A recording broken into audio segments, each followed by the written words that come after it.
The coffee went across the printed deck in a brown sheet, soaking the slides, the projections, the routing map. Adam had stayed up 2 nights building. And Derek didn't even look at it as he poured. He was looking at the client. "Sorry about the smell," Derek said, smiling. "We've got a charity hire on the team. Interns. You give them a chance, they hand you garbage. This is exactly the dead weight we're trimming to make this office lean again." Adam looked at the ruined pages. The conference room held 12 people, and a client worth more than the building, and every one of them was watching to see what the kid in the cheap blazer would do. "Go make yourself useful," Derek said. "Coffee, black. And wait in the hall. This is a room for people who actually matter." Phones came up at the far end of the table. 1, then 2. Adam did not argue. He picked up the soaked pages, squared them, set them in the recycling, and went to make the coffee. He nodded once on his way out, calm, unhurried, a man stepping aside from weather he already knew was passing. Not one person in that room knew that the intern's plastic badge covered a second card, or that the man being sent for coffee was the only signature standing between every job in that office and the end of the month. Comment below where you're watching from, and stay until the end. 4 weeks earlier, on a Monday that smelled of burnt break room coffee and floor wax, a man in a gray off-the-rack blazer walked into the Cedar Street operations office carrying a backpack and a laminated badge that said Adam Cross, Intern, and nobody looked up. That was the point. He had chosen the blazer because it was the kind of blazer that made a man invisible. Not cheap enough to pity, not good enough to notice. He had chosen the backpack because interns carry backpacks. He had let his hair go a week without a cut, and he had not shaved that morning, and the laminated badge hung from a lanyard over a plain white shirt. And underneath that shirt, against his chest, hung a second card he never let anyone see. The second card was matte black. It had no name on it. It opened every door in every building the company owned. And it identified the man wearing it as the founder and controlling shareholder of Vantor Systems, the company that had, 6 weeks earlier, quietly bought the freight logistics firm, whose name was still bolted to the lobby wall above his head. His name was Adam Cole. To the 400 people in the Vantor network who had ever heard of him, he was A. Cole, a signature on a letterhead, a voice on 2 earnings calls a year, a founder so allergic to the spotlight that half the company assumed he was a fiction invented by the board. He had built Vantor out of a routing algorithm and a decade of not sleeping, taken it public, and then, after the thing with Thea, he had stepped back from the day-to-day and learned to run it from a distance, through people, through numbers, through a chief of staff named Grace Okafor, who was the only person on Earth who knew where he actually was on any given morning. This morning he was standing in the Cedar Street office, holding a backpack, waiting to find out whether he was going to save it or close it. The numbers said close it. That was the honest truth he carried in with him. The Cedar Street office was the operations arm of the firm Vantor had acquired. 140 people who routed freight and managed accounts. And on paper, the division was a slow leak. Margins down 3 years running, attrition up. A culture his diligence team had flagged with a single dry sentence. Morale concerns, leadership driven. There was a number attached to the decision. $4,260,000. That was what it would cost to modernize the office, retrain the floor, and fold it properly into the Vantor network instead of shutting it down and absorbing the contracts. $4,260,000 and 1 signature, and the signature was his. He could have made the call from a spreadsheet. He had made harder calls from spreadsheets.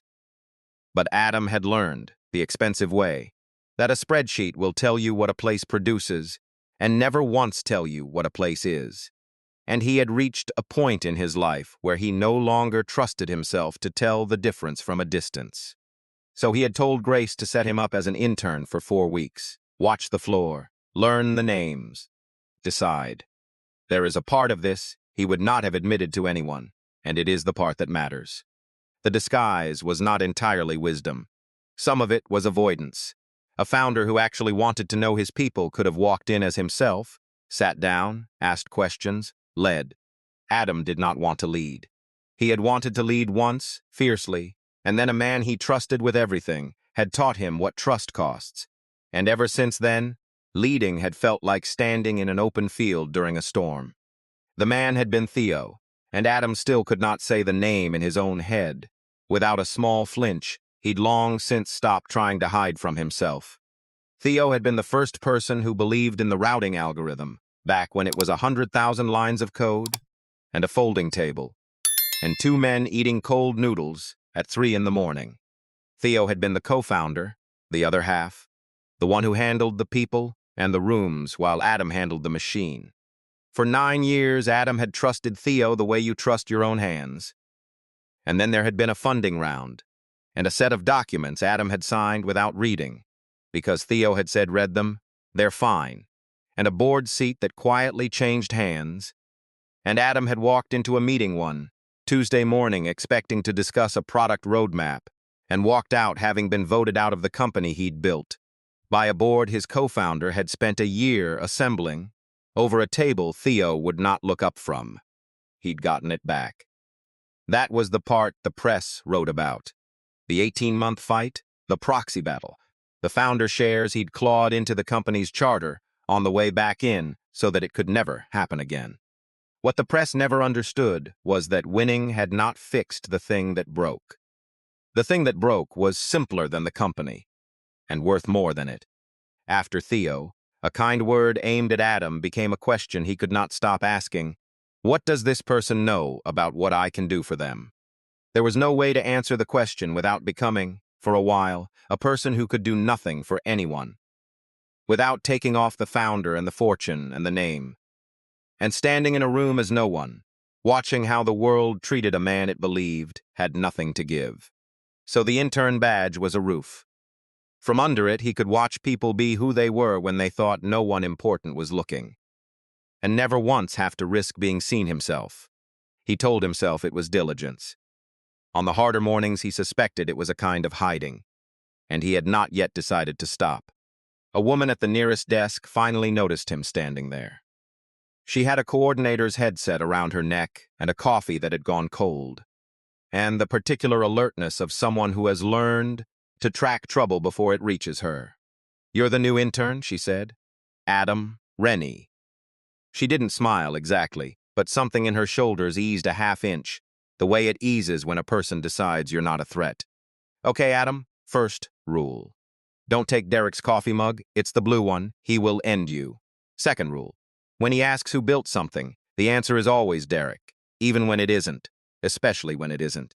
Third rule." She glanced over her shoulder toward a glass-walled office at the end of the floor.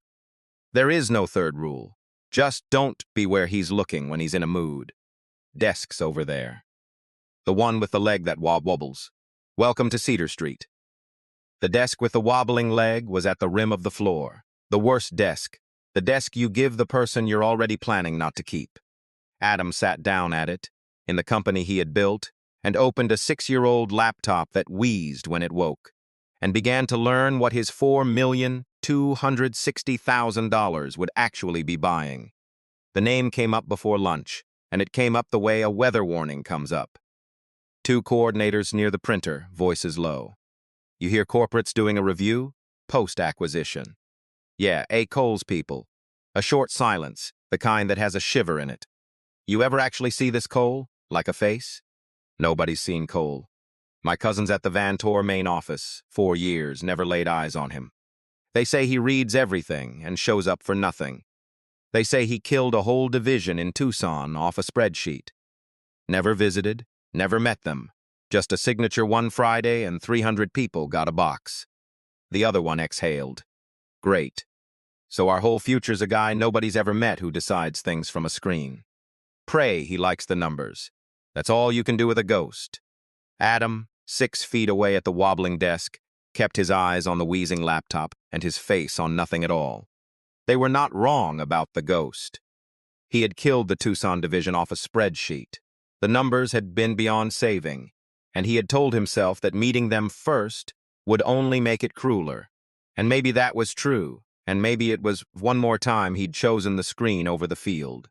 He felt the matte black card against his chest, the card these two would have knelt for, and he understood that to the entire floor, his name was already a thing that arrived in the mail, and took Hippolyte's eyes apart from a distance, and that he had 4 weeks to find out whether the ghost was going to do it again, or do something he had never once done, which was show up. Derek Mallory ran the Cedar Street floor the way a man runs a thing he is terrified of losing. Adam watched him for 3 days before he understood that. At first, Derek just looked like a bully, loud in the open plan, quiet and smiling in front of clients, quick to claim a win and quicker to assign a loss.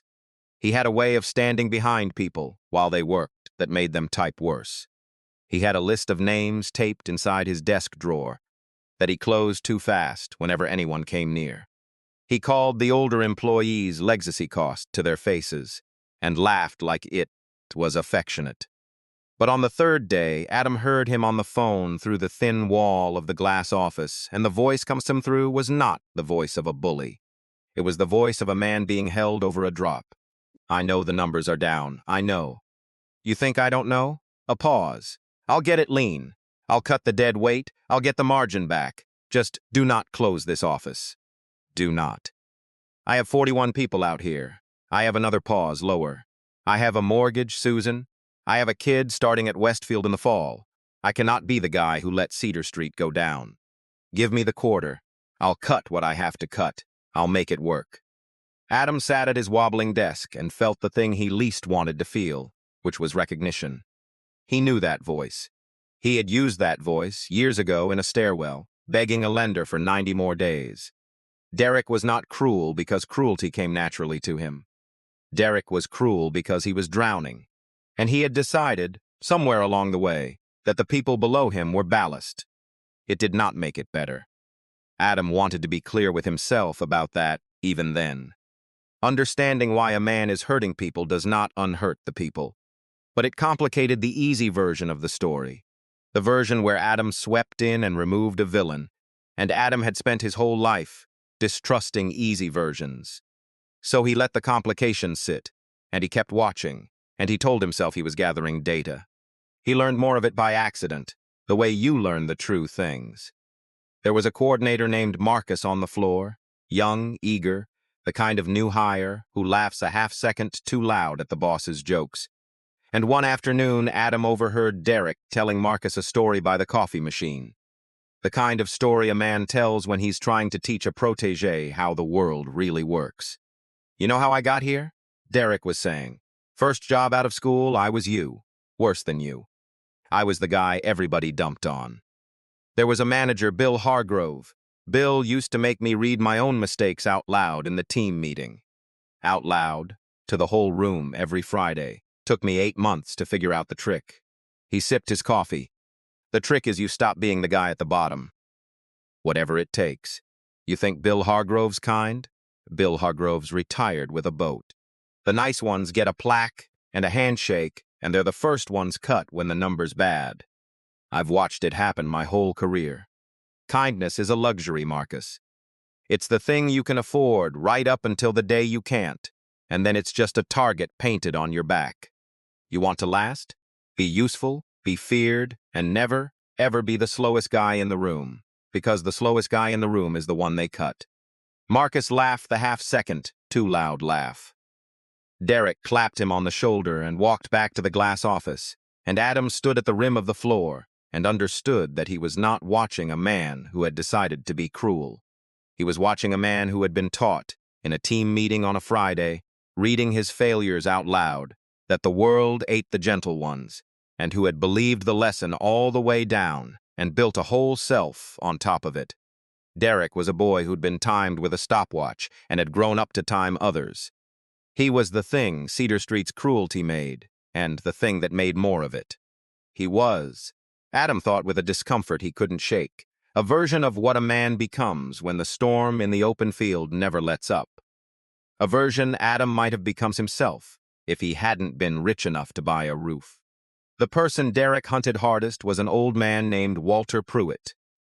Walter was 66 and had been routing freight out of Cedar Street since before half the floor was born. He typed with 2 fingers. He took longer than the young coordinators to enter a manifest. and Derek timed him, openly, standing over his shoulder with a phone running a stopwatch and announcing the number to the room. 4 minutes, 12 seconds, everybody. 4:12 for one manifest. You could teach a class on how not to do this job, Walt. What Derek either didn't know or didn't care to know was that Walter was slow, because Walter was the only person in the building who actually understood the freight. The young coordinators entered manifests fast because they trusted the system. Walter entered them slow because he checked them, and 3 or 4 times a week he caught a thing the system missed. A customs code that would have held a container in port for a week, a weight that didn't add up, a routing that looked efficient on the screen and would have stranded a driver 400 miles from a legal place to sleep. Walter carried 30 years of the kind of knowledge that nobody had ever written down because nobody had ever asked. And Derek was timing it with a stopwatch and calling it dead weight. On Adam's 4th day, Walter caught a misrouted pharmaceutical shipment that would have spoiled in a hot trailer outside Memphis, a $250,000 error that the system had cheerfully approved. And Derek walked past the save without a glance and stopped at Walter's desk to tell him. His lunch was stinking up the floor. Adam wrote nothing down. He didn't have to. He just watched a man save the company $250,000 and get told his sandwich smelled, and he felt the $4,260,000 in his chest turn into something that was no longer only a number. It was Walter, oddly, who first taught the intern anything real about the place. Adam had made a point of asking him. Most of the floor routed around Walter. Too slow. Derek's verdict had a way of becoming everyone's. But Adam pulled a chair to the old man's desk on his 2nd day, with a genuine question about a manifest, and Walter looked at him for a moment with the wariness of someone who has learned that questions are usually traps, and then decided the intern was harmless, and started to talk. "They teach you the screen," Walter said, tapping it with one knuckle. "The screen's a liar. Not on purpose. It just doesn't know what it doesn't know." He pulled up a route that glowed green, approved, optimal. "See that? System loves it. Shortest miles, lowest cost, beautiful. And it strands the driver 410 miles into a leg with no legal place to stop. Federal hours of service. A driver can only run so long before he has to sleep. And he has to sleep somewhere a truck is allowed to sit. The system doesn't route for where a human being can close his eyes. So I keep a rule. 400 miles, I stop and look. I check there's a real place, a truck stop, a yard, somewhere with a bathroom and a fence inside the window. Half the time there is. The other half, this pretty green route puts a man asleep at the wheel or parked illegal on a ramp at 2A. Praying nobody hits him. He said it without drama. 2 fingers resting on the keys, a man describing the shape of a thing he'd carried alone for 30 years. Nobody's ever written that down, Adam said. Nobody's ever asked. Walter shrugged. "I'm the dead weight. Didn't you hear?" Adam looked at the green route that would have stranded a driver, and at the old man the company was preparing to time out of existence with a stopwatch, and he filed the 400-mile rule somewhere it would matter later, though he did not know yet how much. Renee Alvarez was the one who made the office survivable, and she paid for it. Adam saw the arithmetic of it within a week. Renee was a coordinator, mid-level, no authority, and she spent half her energy doing her job, and the other half quietly absorbing the damage Derek did to everyone around her. She caught the new hires before they cried in the stairwell and walked them through it. She covered Walter's slower mornings by quietly taking his overflow onto her own cue. She remembered everyone's kid's name. She was the reason the floor had not simply stopped functioning, under a man who treated his people like a cost to be managed down. And it was costing her. Adam learned, the way you learn things at the rim of a room, that Renee's father was sick, something long and expensive, a parent slowly becoming a child again in a small apartment across town, and that Renee did the Cedar Street job and then went home and did another one, and slept in the cracks. He learned it because on his 6th day she found him eating nothing at his desk at noon, because the intern stipend Grace had set up was deliberately small, and Adam had decided, with a kind of method actor stubbornness, to actually live on it, and Renee put half her own sandwich down on his wobbling desk without a word, and walked away before he could refuse it. She had no idea who he was. That was the whole thing. There was no version of the world Renee could see where the broke intern at the worst desks could ever do anything for her. She gave him half her lunch anyway, on a day when she could not really spare it, for a person she had no reason to invest in. He sat there holding half a sandwich she couldn't afford to give, in a building he owned, and he understood that he had walked into Cedar Street to decide whether the place was worth saving, and that he had been asking the wrong question. The place was 140 people. Some of them were Derek, some of them were Walter and Renee. The question was never whether the office was worth saving. The question was who. He saw the full weight of what she carried. A few days later, again by accident, again at the rim of the room where these invisible people are visible to each other. It was past 7, the floor long dark, and Adam had stayed to use the black card after hours. Renee was still there too, at her desk, and she didn't know he was behind the server rack. And she was on the phone in the low, careful voice of a person who has done this call 100 times. "No, Dad, I know you don't like the night aid. I'll be there by 9, okay? I picked up the Henderson account because Derek dumped it on me, and if I don't clean it tonight, he'll write me up. And I can't get written up right now, Dad. I can't." A pause. "No, I'm not crying, I'm fine." She was crying a little, the silent kind that doesn't make it into the voice. "Did you eat the soup Mrs. Park brought? Okay, good. I'll bring the good crackers, the ones you like. 20 minutes. I love you. Don't let the aide rush you on the stairs." She hung up and pressed the heel of her hand against one eye for exactly 2 seconds, the way a person does who has learned to keep grief on a schedule, and then she turned back to the Henderson account. Derek had dumped on her and kept working, because the work was the thing standing between her father and the version of the world where there was no money for the good crackers. Adam stood behind the server rack in the building he owned, holding a black card that could have fixed her entire month with one phone call, and he did not make the call, because making it would have ended the experiment. And he hated himself a little, accurately, for the first time in a long time. He should not have let it go as far as he did. He knew that even while he was letting it. The honest account is this. Adam had told himself 4 weeks, and he had a method, and the method was to observe without interfering. Because the moment an intern named Adam Cross started defending people, the floor would change around him, and he'd stop seeing the truth of it. So he watched Derek time Walter with a stopwatch, and he said nothing. He watched Derek take a routing idea. Renee had sketched on a whiteboard and present it in a leadership meeting as his own, and he said nothing. He gathered his data, day after day, and the data was a quiet catalog of small cruelties he had the power to stop with a single sentence and chose not to, because stopping them was less useful to him than watching them. There would be a moment later when someone said that back to him, and he would have no defense because there wasn't one. A man with the power to end a thing, who watches it continue so he can study it, has made a choice about what he values, and Adam had made it, and he would carry it. He came closest to breaking his own rule on a Wednesday, over a whiteboard. It was an idea of Renee's, a small, elegant fix for the way Cedar Street batched its short-haul routes, the kind of insight that comes from doing a job with your hands for years, rather than modeling it from above. She'd sketched it on the whiteboard in the small conference room during a coordinator's huddle, talking it through with 2 other coordinators, the marker squeaking, genuinely excited, in a way the floor rarely let her be. Adam, passing with a coffee, had stopped to watch through the glass, and had thought with a clarity that surprised him. That's good. That's better than good. That's the kind of thing I'd have promoted someone for.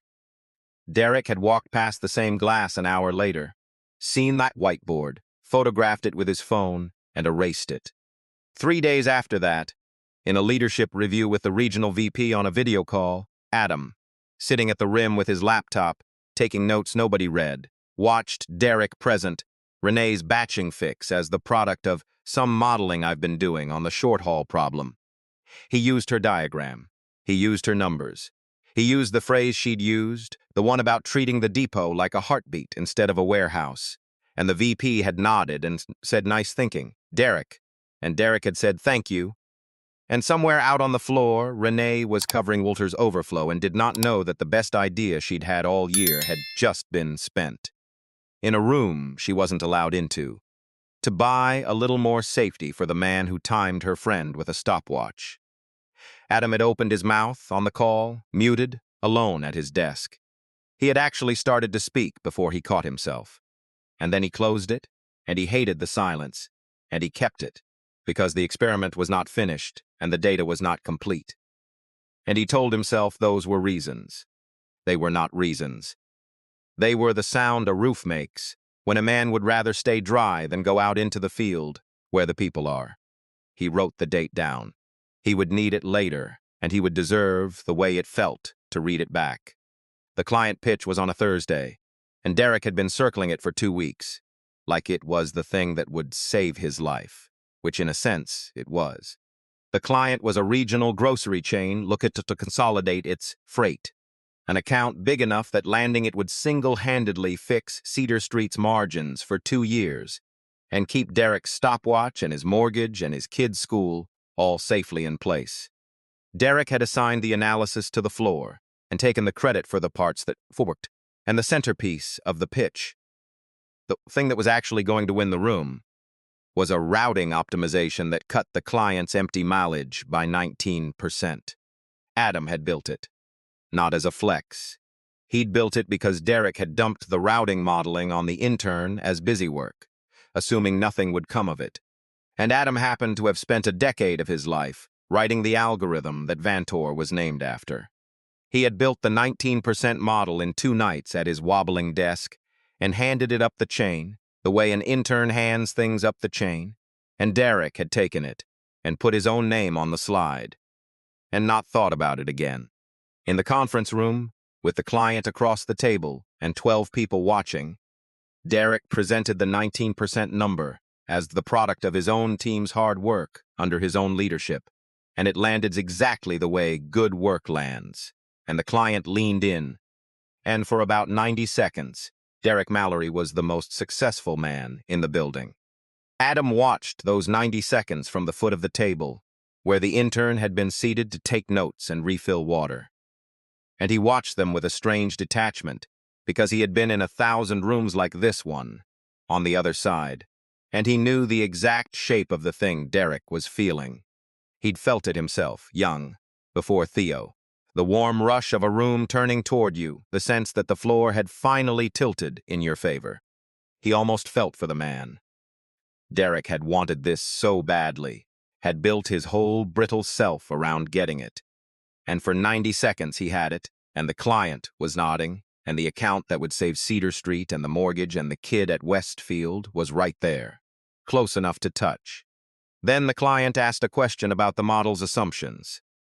A sharp question, the kind that separates the people who built a thing from the people who are standing next to it.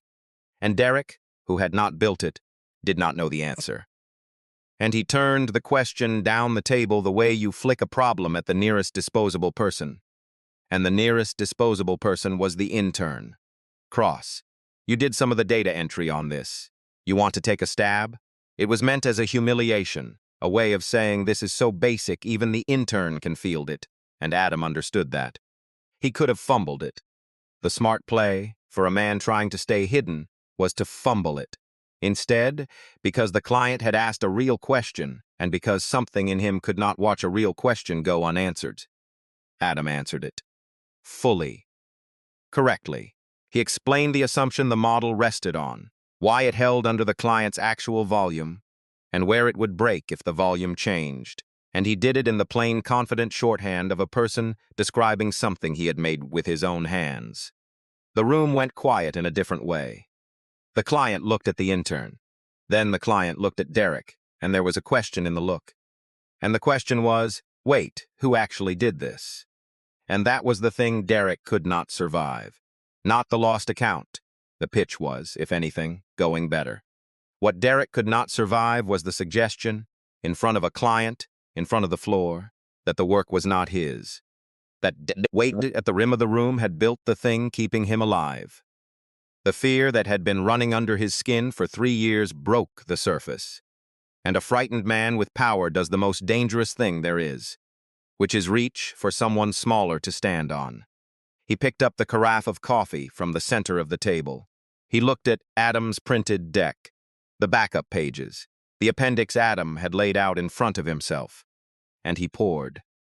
The coffee went across the printed deck in a brown sheet, soaking the slides, the projections, the routing map. "Sorry about the smell," Derek said, smiling at the client.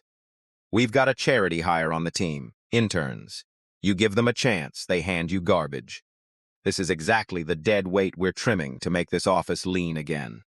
And then, to Adam, "Go make yourself useful. Coffee, black, and wait in the hall. This is a room for people who actually matter." Phones came up at the far end of the table.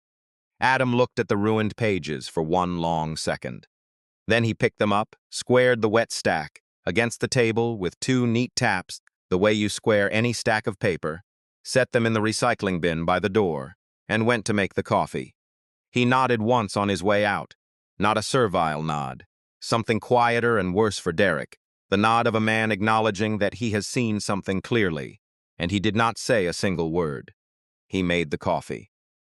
Black. He brought it back and set it down at Derek's place without a flicker, and he took his seat at the foot of the table, soaked deck gone, and he sat through the rest of the pitch in total silence while the routing model he had built won the room for the man who had just humiliated him. It was Renee who broke. She had been standing along the wall with the other coordinators, there to hand out folders and refill water, and when Adam came back in with the coffee, she stepped off the wall and crossed to the recycling bin and pulled the ruined deck out and started blotting it with napkins, uselessly, just to be doing something, just so that one person in the room was on the intern's side of it. "Renee," Derek said in the carrying voice. "Did I ask for that?" "No," she said, quiet. Her hands did not stop blotting. "Then sit down or get out. We're working." He smiled at the client. "Good people. Just need a firm hand." Renee's hands were shaking. Adam could see it from the foot of the table, the napkin trembling against the wet paper. She had a sick father and a job she could not afford to lose, and a manager who had just publicly dared her. And she kept blotting the deck for 3 more seconds. 3 full seconds, which is a long time to defy a man who can fire you. And then she set the napkins down and walked out of the room with her chin up, and she did not sit down, and she did not come back. Derek let her go. He had a room to win, and from the foot of the table, the intern watched a woman with a sick father risk her job to blot a stranger's ruined paper, and he watched a man with a mortgage destroy that stranger to save his own skin. And he did the arithmetic one more time, and this time it came out clean. Adam did not retaliate. This is the part the room never saw, and it is the part that decided everything. That night he stayed late, the way interns stay late, and after the floor emptied, he did something an intern could not do. He used the matte black card. Not to do harm, to see. He pulled the Cedar Street files, the real ones, the ones behind Derek's login, because Derek had made a mistake that afternoon that a frightened man makes, which was to assume the intern was too small to matter, and small things see the floor of a room. What Adam found was worse than cruelty. Cruelty he had already priced in. What he found was the list inside Derek's drawer, digitized. A restructuring proposal. Derek had been quietly building to send upstairs, a plan to cut 11 positions and book the savings as his own turnaround. Renee was on the list. Walter was on the list. And the part that turned Adam's stomach was the justification column, because Derek had not simply marked them as cuts. He had built a case. He had attributed a string of errors to Walter, the misrouted pharmaceutical, among them, the $250,000 error Walter had caught, and Derek had walked past. Derek had taken the catches and logged them as causes. He had taken the man who saved the company and written him up as the man who endangered it, on paper, with timestamps, to justify cutting his salary and booking it as a win. It was not just bullying anymore. It was fraud with a human cost, a careful little machine for converting other people's competence into one man's survival. And Derek had built it in the dark, because he was terrified, and the terror did not make it less true. Adam sat in the empty office with the screen glowing and felt the last of his hesitation burn off. He called Grace. "It's me," he said. "Cedar Street, I've decided." A pause on the line. Grace Okafor had worked with him for 9 years and could read the weather in 3 words. Close it? No, the opposite. He looked out at the dark floor, the wobbling desk at the rim, the glass office at the end. Fund it. All of it. The full 4260. But I want the board there when I do it, and I want Mallory's restructuring file pulled and verified before Friday, every line of it, especially the write-ups on Walter Pruitt. I think you'll find the errors he logged are catches, not causes. I want it documented. You're going to do it in person. Grace did not phrase it as a question, because in 9 years he had almost never done anything in person. I'm going to do it in person. There was a silence on the line, and then Grace said the thing she was the only person alive allowed to say to him. Can I ask you something, and you won't fire me for it? I've never fired you for it yet. You found the fraud on day 4. You knew what Mallory was the first week. You could have called me then, and I'd have had him out by Wednesday, and the office never the wiser. Her voice was even careful, a scalpel held by someone who knew exactly where the artery was. Why'd you wait 3 more weeks, Adam? What were you actually still deciding? He stood at the dark window of the rented apartment Grace had set up for him. A real apartment, thin walls, a radiator that knocked, the kind of place an intern named Adam Cross could afford. And he did not have a clean answer, and Grace had earned an honest one. I told myself I was deciding about the office, he said. Whether it was worth the 4260. But I knew that by the end of the first week, too. The office is worth it. Walter alone is worth it. He watched a streetlight cycle from orange to red far below. I think I waited because I didn't want to come out from behind the badge. As long as I was Adam Cross, none of it was really mine. I could watch Mallory time an old man and feel clean about it, because I was just the intern. What could the intern do? The minute I take the badge off, every day I sat there and watched becomes a day I chose.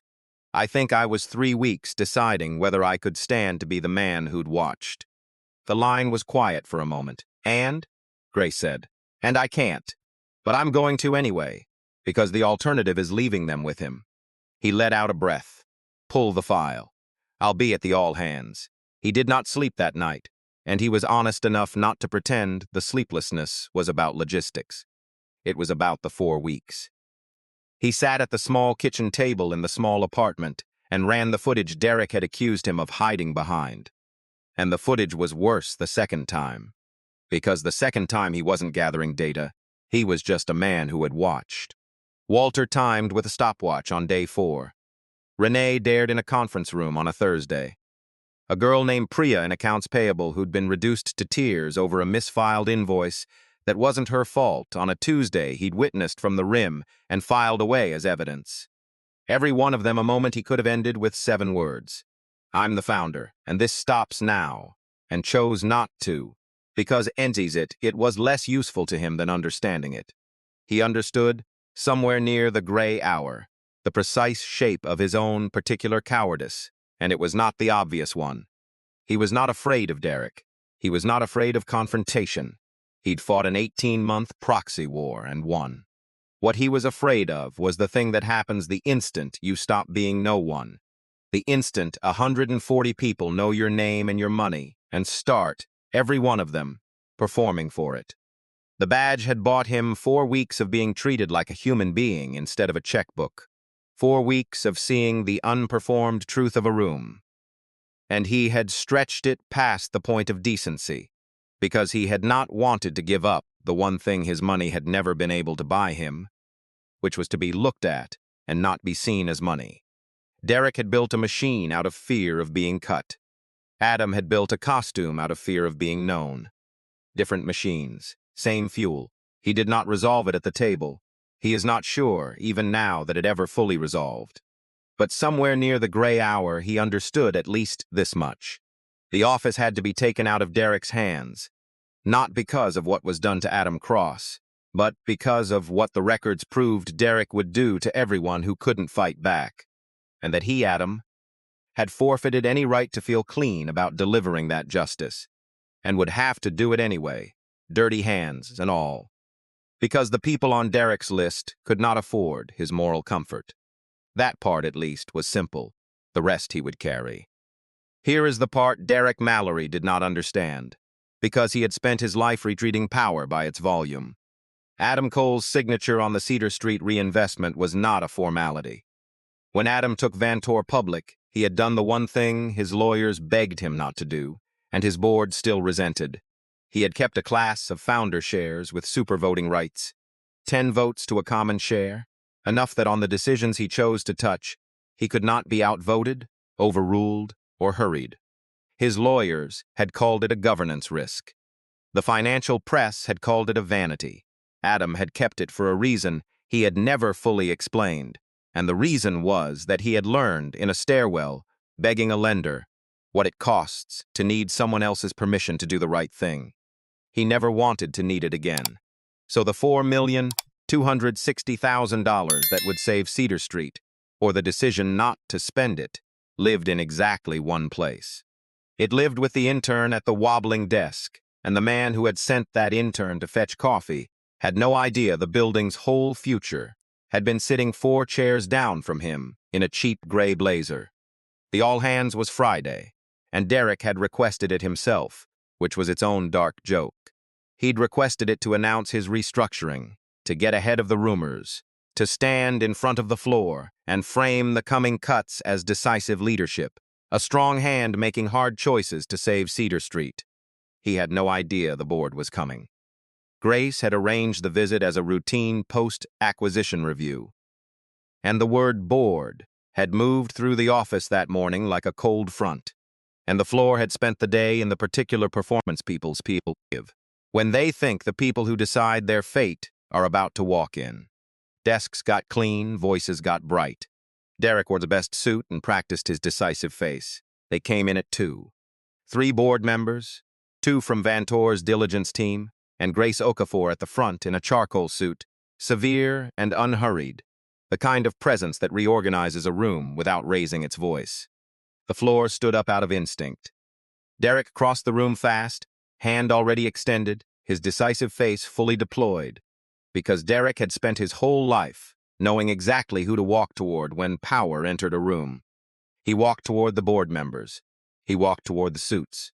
Grace walked past him. She walked the length of the Cedar Street floor, past the glass office, past the clean desks and the bright voices, all the way to the rim of the room, to the worst desk, the one with the wobbling leg, where an intern in a gray blazer was sitting quietly with a backpack at his feet. And she stopped in front of him, and the whole floor turned to see who the chief of staff of the parent company had crossed the entire room to reach. And Grace Okafor said, clearly, in the silence, "Mr. Cole, the board is ready when you are." There is a specific silence that happens when a fact arrives that a room had organized itself to make impossible. Derek Mallory stood in the middle of the floor, with his hand still half extended toward the wrong people, and his decisive face did not so much fall as simply stop, the way a screen stops, all the processes behind it ending at once. Adam stood up from the wobbling desk. He reached up, unclipped the laminated badge that said a damn cross, Intern, and set it down on the desk. And then he lifted the lanyard from under his shirt, the second card, the matte black one with no name, and let it hang in the open where the light could catch it. He did not hold it up like a trophy. He set it on the desk beside the intern badge, the 2 cards side by side, the cheap one, and the one that opened every door in the building, and he let the floor look at them. "My name is Adam Cole," he said, not loud. The room was silent enough that he didn't need to be. "I founded Vantor. 6 weeks ago, Vantor bought this office. I've spent the last 4 weeks at this desk because I had a decision to make about Cedar Street, and I didn't trust myself to make it from a spreadsheet."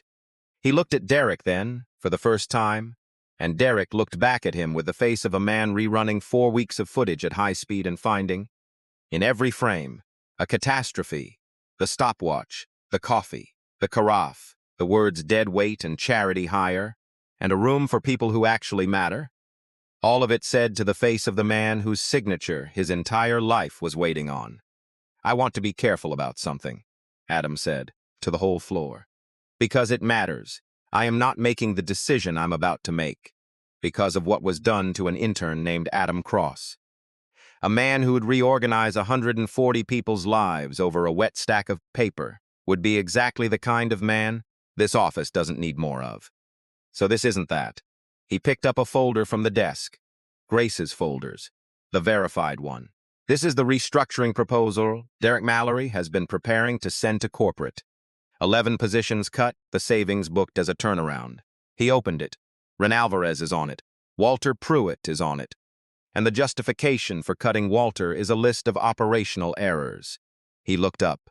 "We pulled the records this week. Every error on that list is a catch. Walter Pruitt didn't cause those problems. He found them. The misrouted pharmaceutical shipment that would have cost $250,000 in Memphis. Walter caught that one the same afternoons. Someone walked past his desk to tell him his lunch smelled. It's logged in this file as one of his failures." The floor had gone very still. Walter Pruitt, 2 fingers, 66 years old, was staring at the folder with an expression Adam would not forget. "You took the work of the people you were trying to cut," Adam said to Derek evenly. "And you used it to build the case for cutting them. That's not leadership.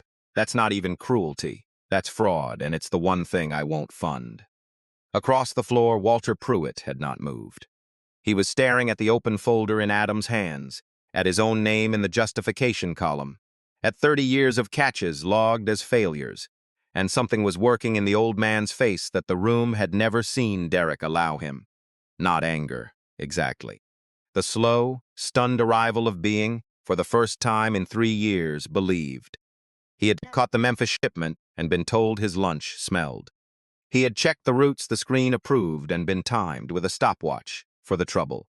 He had carried the 400-mile rule alone for 30 years because nobody had ever asked, and he had come to assume, the way a person does, that nobody ever would. And now the founder of the company was standing in the middle of the floor, reading his catches out loud as catches, and Walter Pruitt put 2 fingers over his mouth and looked at the carpet, because a man who has been called dead weight for 3 years does not have a ready face. For the moment, someone finally weighs him right. Renee along the wall had gone very still, her hand pressed flat to her chest. And here is where Derek Mallory did not do the thing the floor was braced for. He did not crumble. He did not drop to the carpet and beg, did not weep and swear he'd changed in the space of 90 seconds. Adam had half expected it. The desperate performance, the sudden discovery of remorse, the instant the power in the room rearranged itself. It didn't come. Derek's face hardened instead, the fear curdling into something colder and more honest, and when he spoke, his voice did not shake. "You want to talk about what's fair." He said it quietly, and the quiet was worse than shouting. "You sat at that desk for 4 weeks. 4 weeks. You watched me time Walter with a stopwatch, and you said nothing.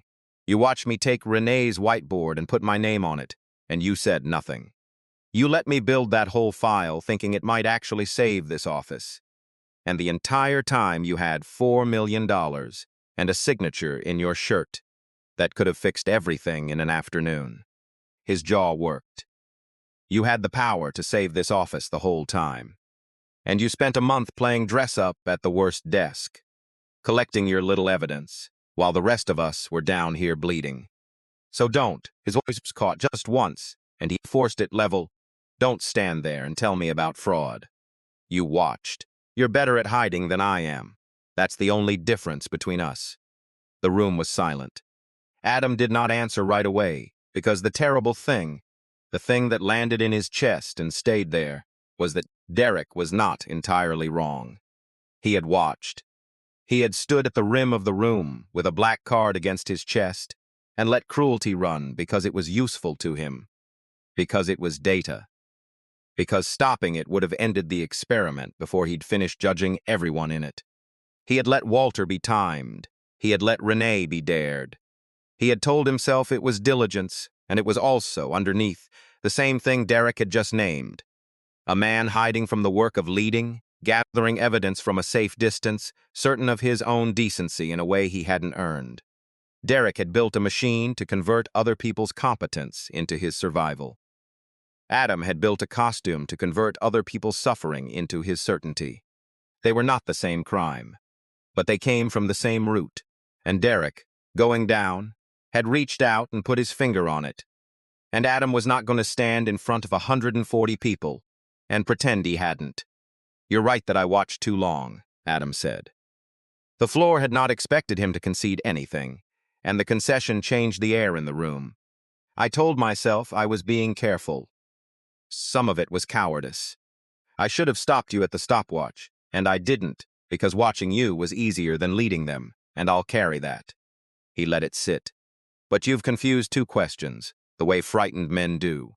Whether I'm a better man than you, that's genuinely open, and you've made a fair case.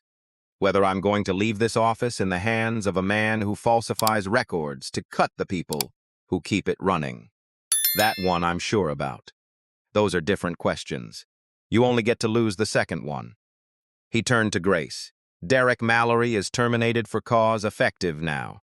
So are the two team leads who co-signed the falsified write-ups." They knew. He said it without heat, the way you read a result, rather than deliver a verdict. Walk them out properly. Severance per policy for the leads. They were following a culture I'm holding their manager responsible for building.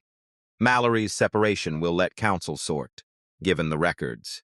He did not fire the floor. He did not hunt down every person who had laughed at the intern's wet deck, every coordinator who had looked away, every nervous junior who had echoed Derek to stay safe.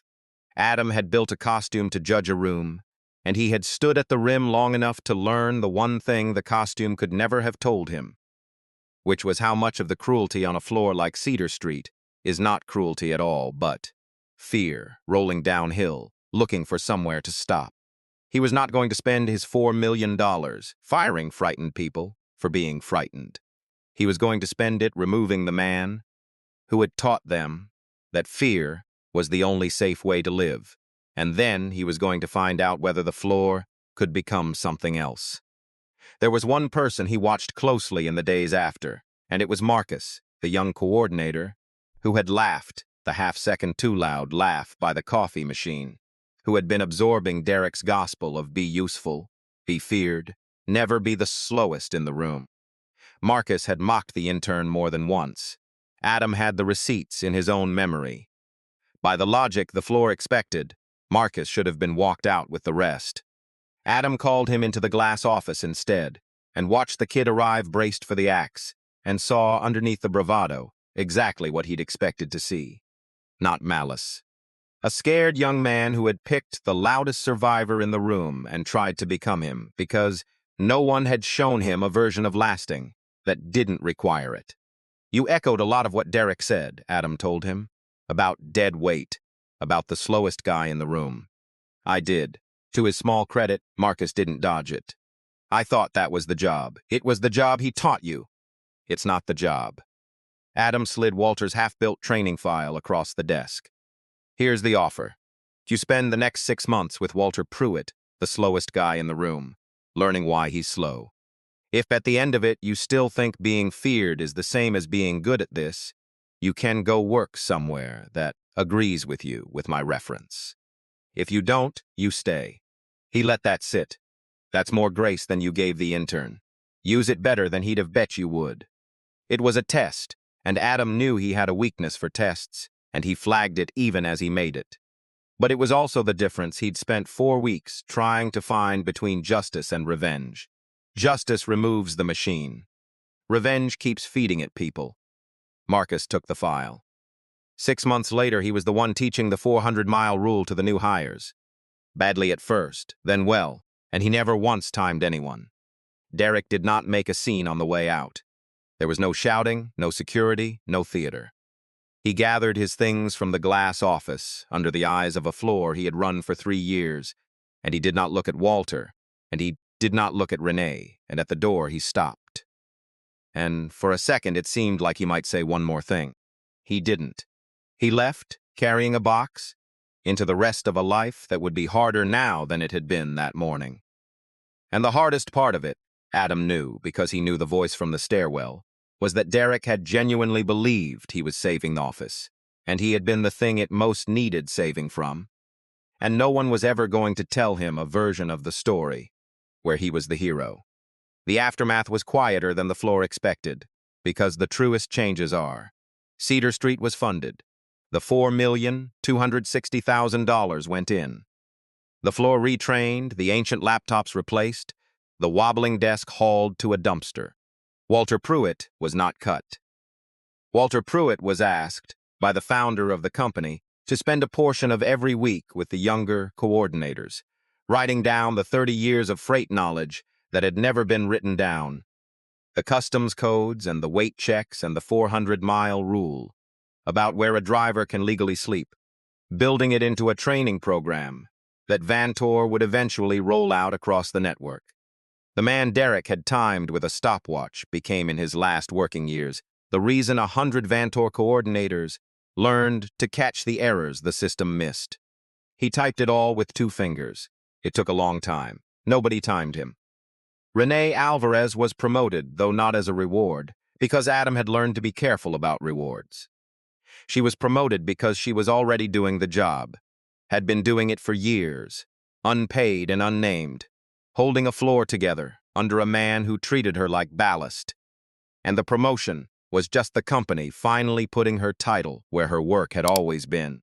The first thing she did with the authority was build, out of the wreck of Derek's restructuring file, a real one, a plan that cut nothing and trained everyone, and saved more money in caught errors than Derek's cuts ever would have, and proved a thing that the spreadsheet had never been able to tell Adam from a distance.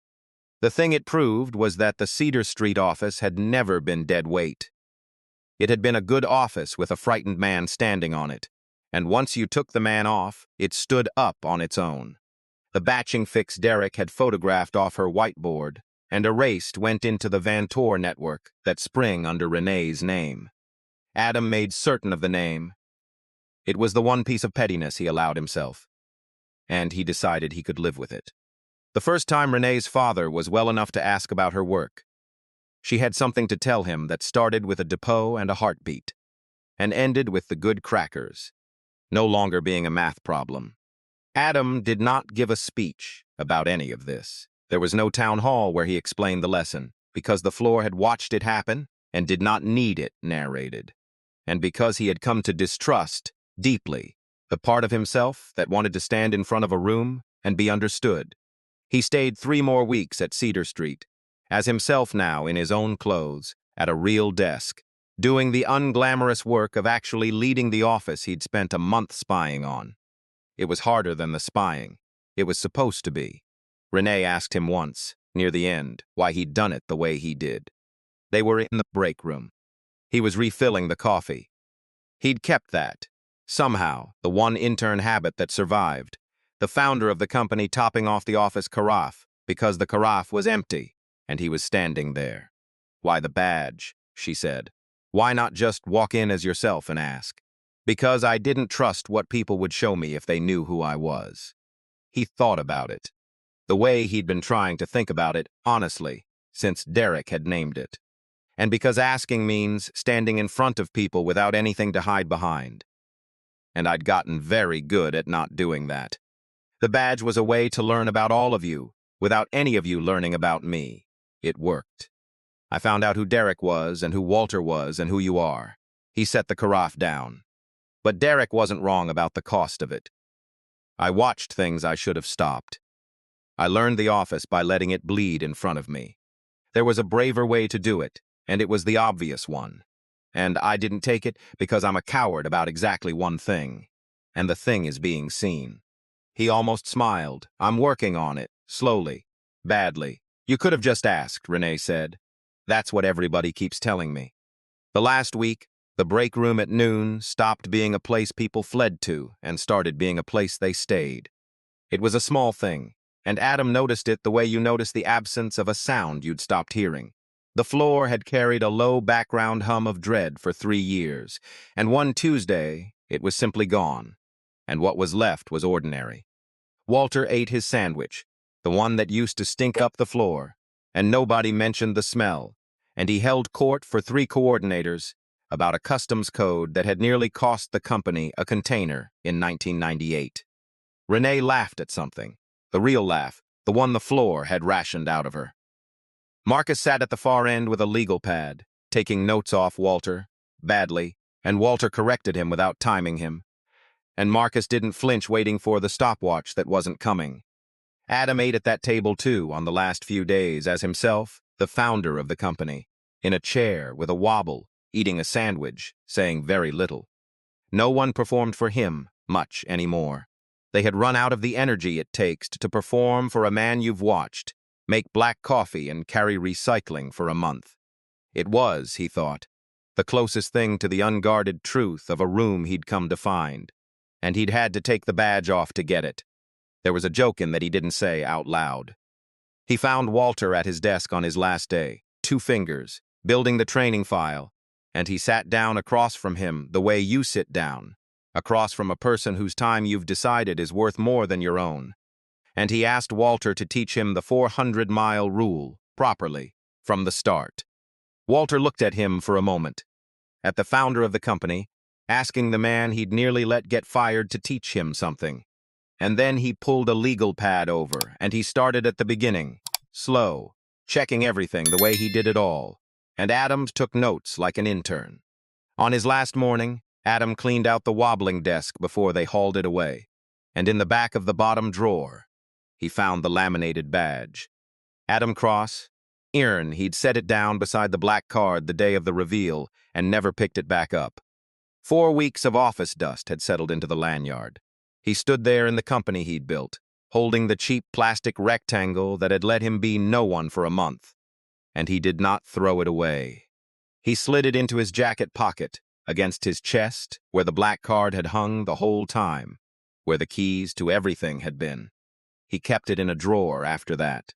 On the days he caught himself wanting to lead from a safe distance, from behind a number, from under a roof, he took it out and looked at it. Not because it let him judge a room from the rim. Because it was the month he finally learned he couldn't.